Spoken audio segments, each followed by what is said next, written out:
Bonjour et bienvenue dans Prière Inspirée. Je suis très heureux de vous retrouver pour cette nouvelle semaine où nous apprenons à prier. Une semaine spéciale d'enseignement, d'exhortation sur la prière. Et hier, on s'est posé la question, combien de temps un chrétien doit-il prier ?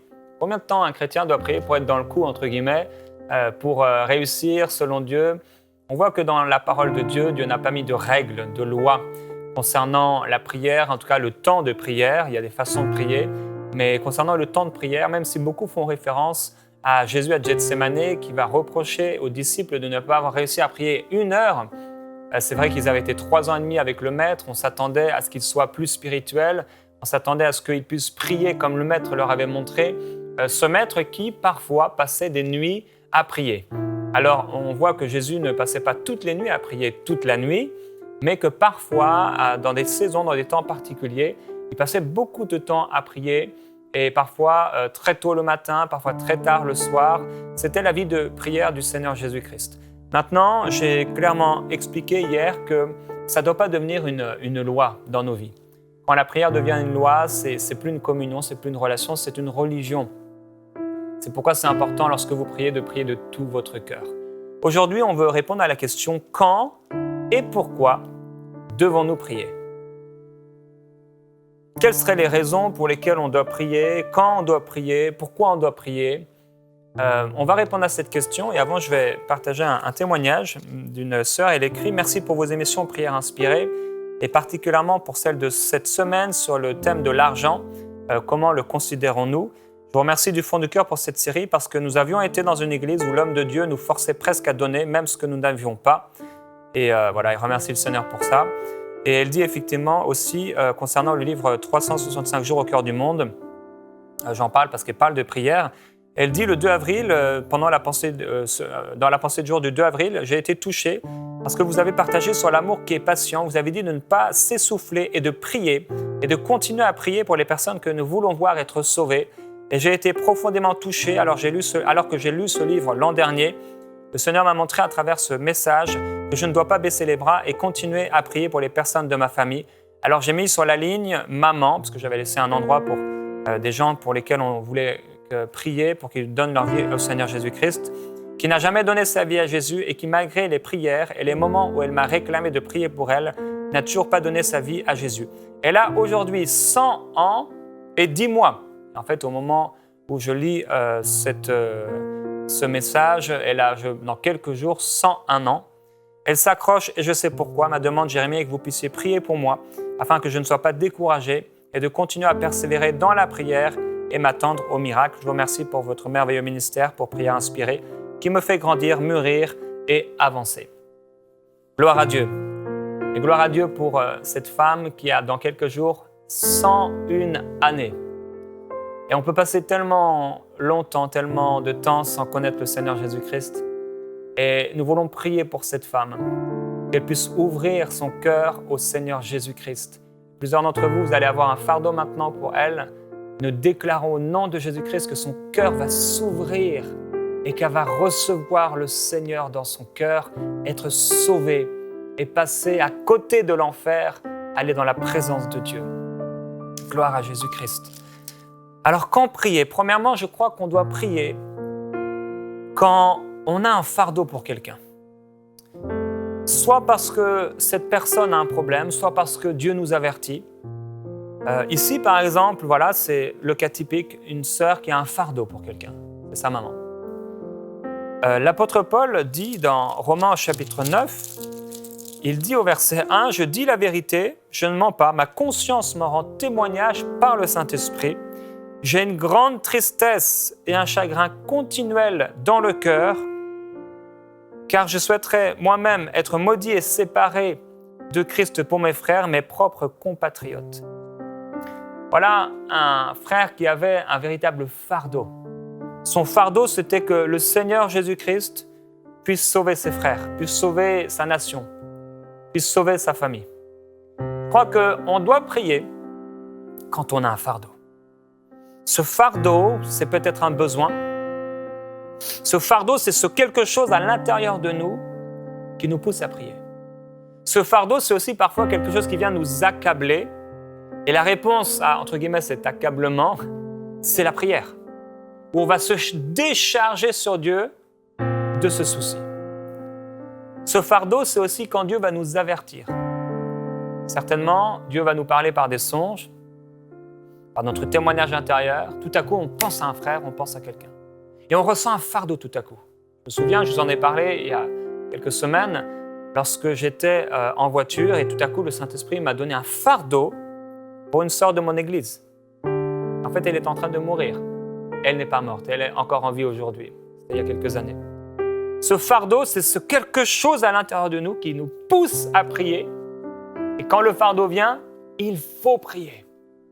Et la Bible est très très claire, elle dit que à l'intérieur de nous, la chair ne se soumet pas à la loi de Dieu. Et il y a un combat entre notre chair et notre esprit qui nous pousse à prier.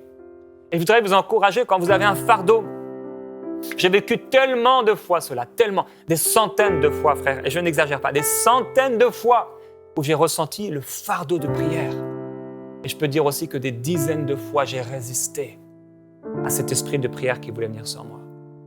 Frères et sœurs, il faut prier, et il faut prier pour ce fardeau. Il faut prier parce que c'est le Saint-Esprit à l'intérieur de nous qui nous pousse à prier pour cette situation. Deuxièmement, je crois qu'on doit prier à chaque fois qu'on pense à l'autre. L'apôtre Paul, il dit dans Philippiens 1,3 « J'exprime à mon Dieu ma reconnaissance chaque fois que je pense à vous. » Il dit « Je prie pour vous en toute occasion parce que vous occupez une place particulière dans mon cœur. » Je crois qu'il faut prier pour les gens à chaque fois qu'on pense à eux. En fait, ça devient un style de vie. C'est pourquoi, pour l'apôtre Paul, il n'était pas là en regardant le soleil ou en regardant peut-être une horloge quelque part, un système de chronomètre ou autre. Non. Il fonctionnait avec le Saint-Esprit, avec son cœur. Comme je le disais hier, un homme de Dieu disait « Je n'ai jamais prié plus de 5 minutes. » En tout cas, il disait « Je ne passe jamais plus de 5 minutes à prier et je ne passe jamais 5 minutes sans prier. » Ça, c'est une véritable communion avec le Seigneur Jésus-Christ. Et à chaque fois qu'on pense à quelqu'un, on pourrait prier pour elle. Surtout si c'est des personnes auxquelles vous ne pensez pas habituellement. Ma femme, je me souviens, elle me parle parfois de certaines personnes. Et au début, ça me faisait un peu rire parce qu'elle parlait de gens qu'on n'avait pas vus depuis des mois, depuis des années. Et au bout d'un moment, j'ai dit, mais est-ce que ce n'est pas parce que Dieu t'appelle à prier pour cette personne que tu penses à cette personne? Et certainement, je crois que le Saint-Esprit fonctionne avec notre esprit et avec notre mémoire aussi pour nous rappeler des situations. Rappelez-vous, c'est ce que le Saint-Esprit disait. C'est ce que Jésus disait à propos du Saint-Esprit. Il vous rappellera bien sûr les choses que Jésus a dit, mais il vous montrera les choses à venir. Et dans les choses qu'il veut nous rappeler, je crois que ce n'est pas seulement les paroles de Jésus-Christ, mais c'est l'Esprit de Jésus-Christ va nous rappeler des situations qu'on a vécues, des personnes qu'on a vues il y a des années et qu'on a complètement oubliées. Et ça, c'est la puissance de la prière. Ça, c'est la puissance du Dieu qui connaît tout. C'est la puissance du Dieu qui sait toutes choses et qui connaît les besoins du cœur de l'homme. Il peut avoir une personne que vous avez rencontrée il y a des années. Peut-être vous étiez étudiant et maintenant vous avez des petits-enfants. Et pendant que vous étiez étudiant, vous étiez en train de travailler avec quelqu'un dans une formation ou dans un emploi saisonnier. Et tout à coup, le Saint-Esprit vous rappelle cette personne-là. Et vous ressentez un fardeau. Un fardeau ou pas. Vous y pensez peut-être juste. Et si vous commencez à dire, mais Seigneur, est-ce que tu veux que je prie pour cette personne? Et là, tout à coup, vous commencez à prier. Et Dieu peut vous amener, vous dévoiler sa vie, son cœur et ce par quoi elle est en train de passer. Gloire à Dieu, c'est puissant. Troisièmement, je crois qu'on doit prier quand on a des problèmes.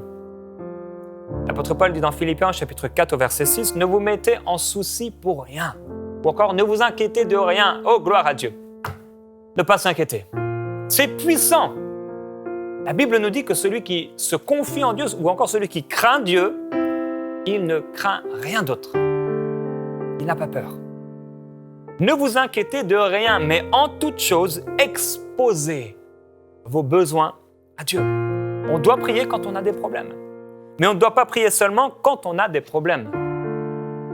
Mais il est vrai, quand nous avons des situations difficiles, quand vous rencontrez des situations difficiles dans votre vie, priez. Des fois, on ne prie pas, on est accablé dans nos dossiers, on a des dossiers par-dessus la tête. C'est le moment de prier, c'est le moment d'enlever l'orgueil, de se revêtir d'humilité Et vous êtes peut-être là sur votre bureau avec tous vos dossiers, vous êtes peut-être un patron d'entreprise ou à la maison, vous avez des factures, vous êtes peut-être une maman et vous avez des enfants qui sont là, vous avez le ménage à faire, l'église, vous avez tellement de choses. Et c'est le temps, quand vous avez des problèmes par-dessus la tête, c'est le temps de prier. C'est le temps de se mettre à genoux. C'est le temps d'aller prier.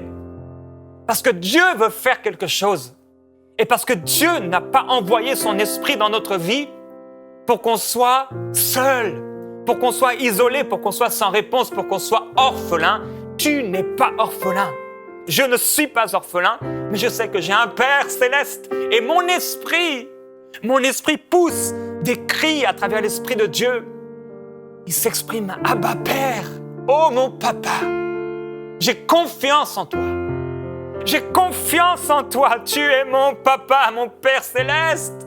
Et si mon Père naturel a été si bon avec moi, mon Père a été si bon, ma mère a été si bonne avec moi, à combien plus forte raison, quand je vais m'humilier, enlever l'orgueil, le contrôle, oui mais je n'ai pas le temps de prier, ça c'est l'orgueil.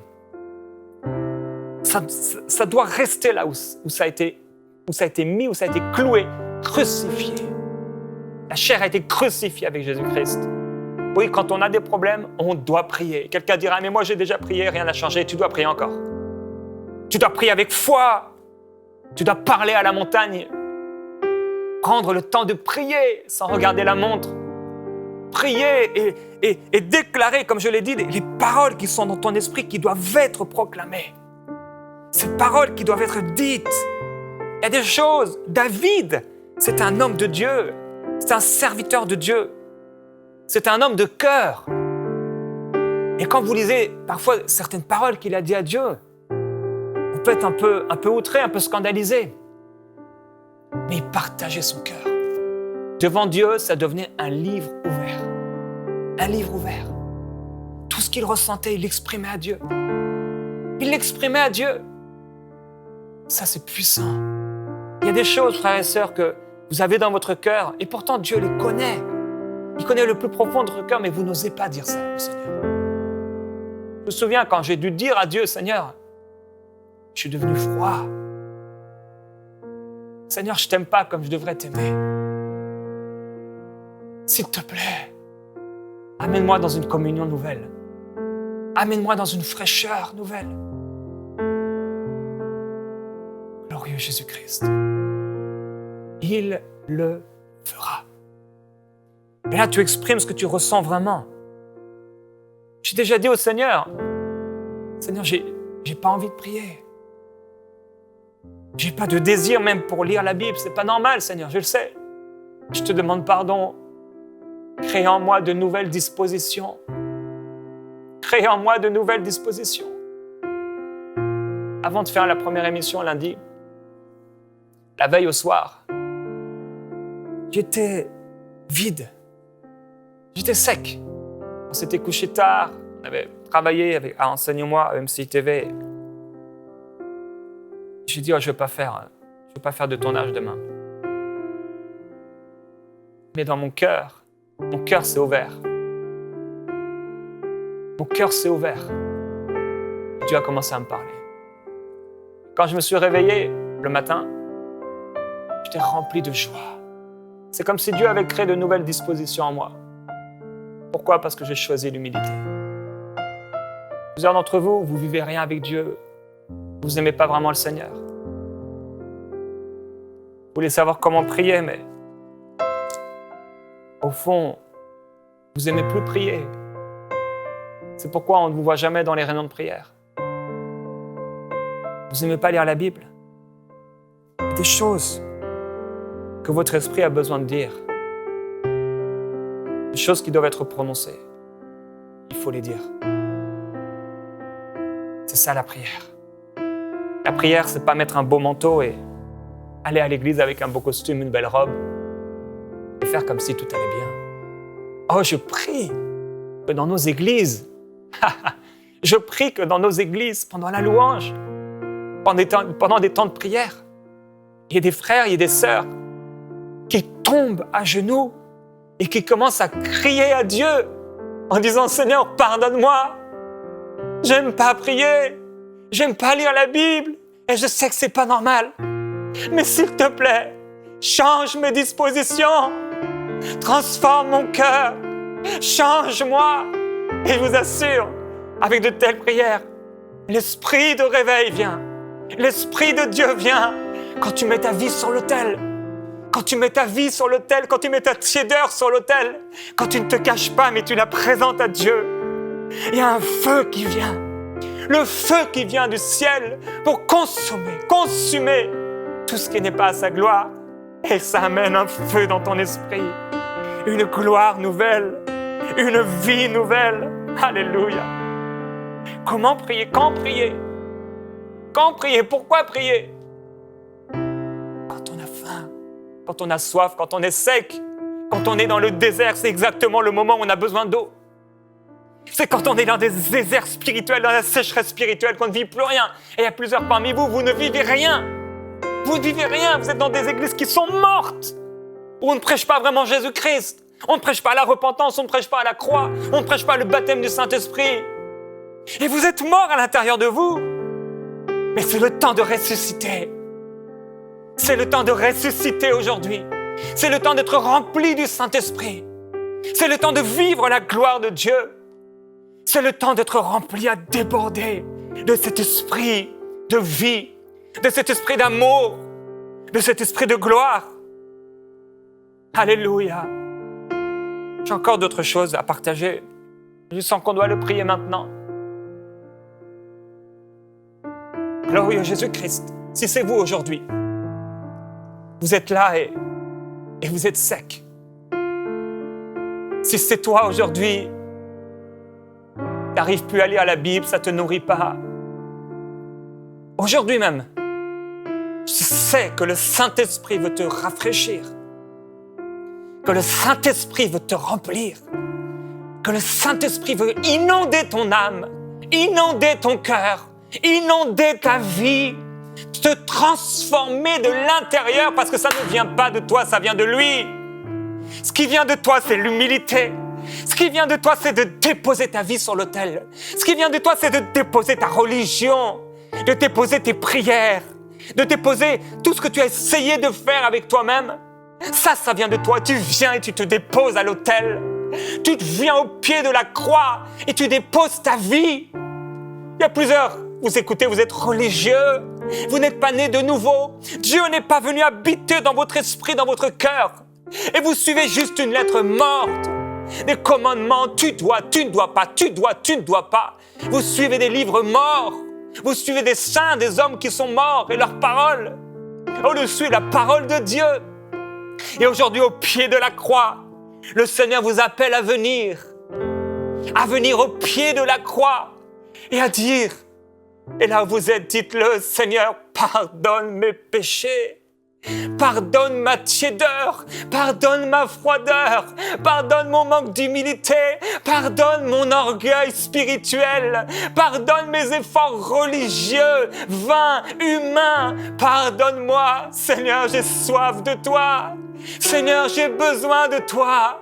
Seigneur, je veux que tu me rafraîchisses. Esprit de Dieu vivant, souffle sur moi, souffle sur ma vie. Remplis-moi du Saint-Esprit. Inonde mon âme de tes fleuves d'eau vive. Que tes fleuves jaillissent en moi. Que ton eau jaillisse en moi. Que mon âme soit visitée, remplie par ton esprit. Oh mon âme, pourquoi t'as-tu au-dedans de moi? Espère en Dieu, car il agira. Oh mon Dieu, me voici pour accomplir ta volonté. Me voici, vase de terre, remplis-moi débordé. Fais de moi un vase d'honneur dans ta maison. Oh, remplis-moi de ta gloire et de ta vie. Fais jaillir en moi de nouvelles dispositions. Crée en moi un cœur nouveau, un cœur pur. Fais-moi naître de nouveau. Fais-moi naître de nouveau. Fais de moi une nouvelle créature. Fais de moi une nouvelle âme, un nouvel homme, une nouvelle femme. Fais de moi une nouvelle personne.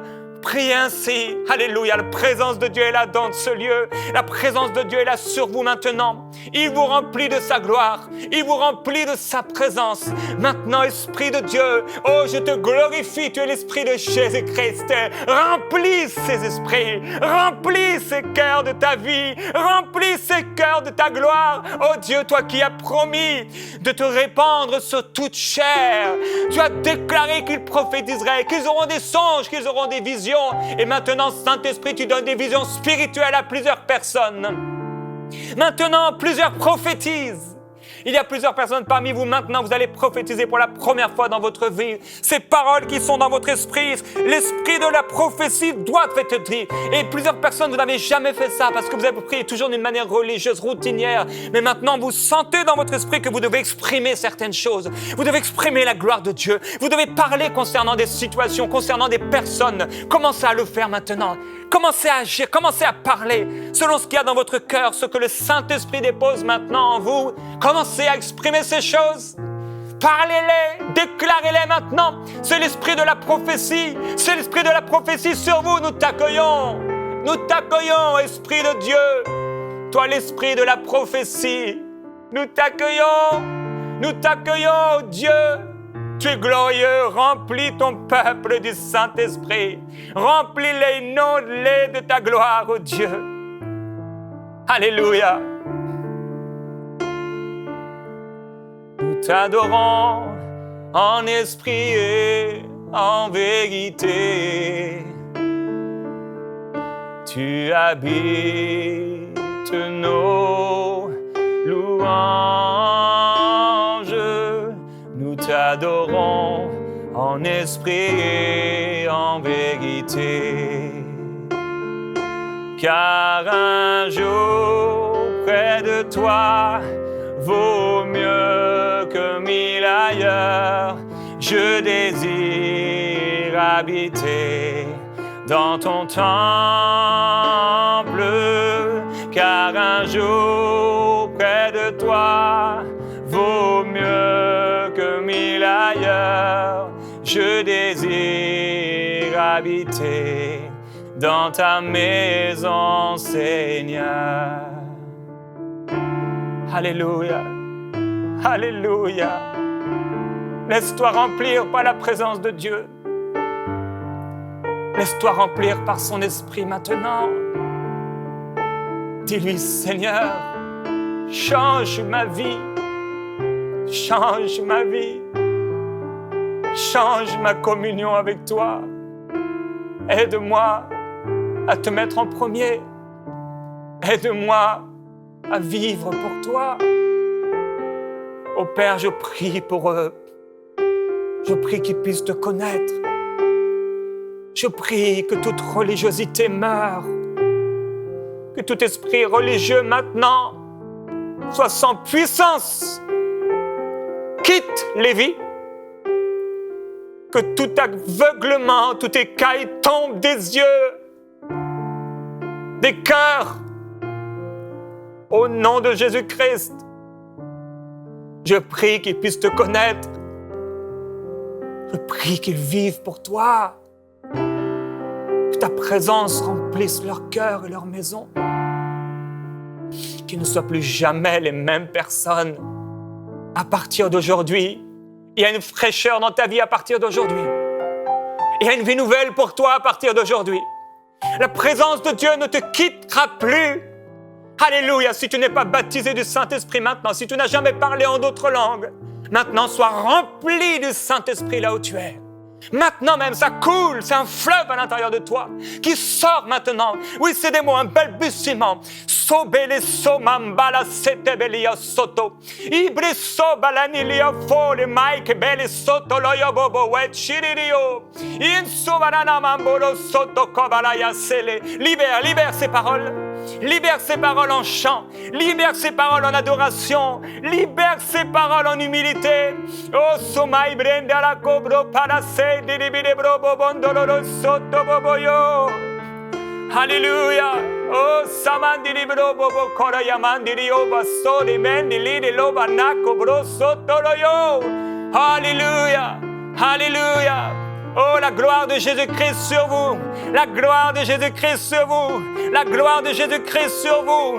Elle remplit ton cœur, mon frère, ma sœur. Il y a quelque chose de nouveau qui se passe dans ta vie. Oh, il y a une audace, il y a une hardiesse nouvelle qui vient dans ton esprit. Tu en es revêtu, je le déclare au nom de Jésus-Christ, de la part de Dieu le Père. Oh, je déclare une hardiesse nouvelle dans ta vie. Une audace pour aller, une audace pour proclamer, une audace pour parler de sa part, une audace pour prier, une audace pour te tenir dans ta position, une audace sur ta vie, dans le nom de Jésus-Christ. Alléluia. Glorieux Jésus-Christ. Nous t'adorons. T'adorons.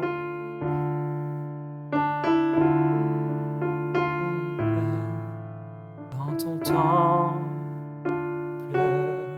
nous t'adorons en esprit et en vérité.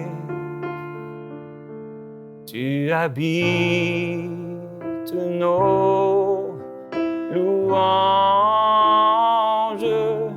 nous t'adorons en esprit et en vérité. Car un jour près de toi vaut mieux que 1000 ailleurs. Je désire habiter dans ton temple. Car un jour près de toi vaut mieux que 1000 ailleurs. Je désire habiter dans ta maison, Seigneur. Alléluia. Oui, dans ta maison, Seigneur. Alléluia. Nous désirons, c'est ce que nous désirons. Nous désirons habiter dans ta maison. Alléluia. Ta gloire remplit les cœurs. Ta gloire remplit nos vies. Ton esprit nous remplit. Ton esprit nous fait déborder de gloire, de vie, de joie, de paix. Oh, Esprit de Dieu, nous t'adorons, Jésus-Christ. Merci pour ta présence. Merci pour ta présence. Je déclare la gloire de Jésus-Christ sur ceux qui écoutent. Tu les remplis à déborder aujourd'hui, demain. Tu continues, oh Dieu, à remplir leur vie. Au nom de Jésus-Christ. On se retrouve demain, frères et sœurs. Alléluia. Et la bonne nouvelle, c'est qu'on a l'opportunité d'élargir la diffusion en Afrique et en France à travers les bouquets Canal+, la Freebox et le satellite Eutelsat. Cela nous permettra de toucher des millions de nouveaux téléspectateurs. Et pour que cela soit possible, nous avons besoin de 1500 visionnaires qui s'engagent à donner 1 000 € ou plus. Ensemble, nous allons relever ce défi. Vous pouvez faire votre don sur emcitv.com en une seule fois ou en plusieurs mensualités. Dès maintenant, donnons pour amener EMCI TV à une nouvelle dimension.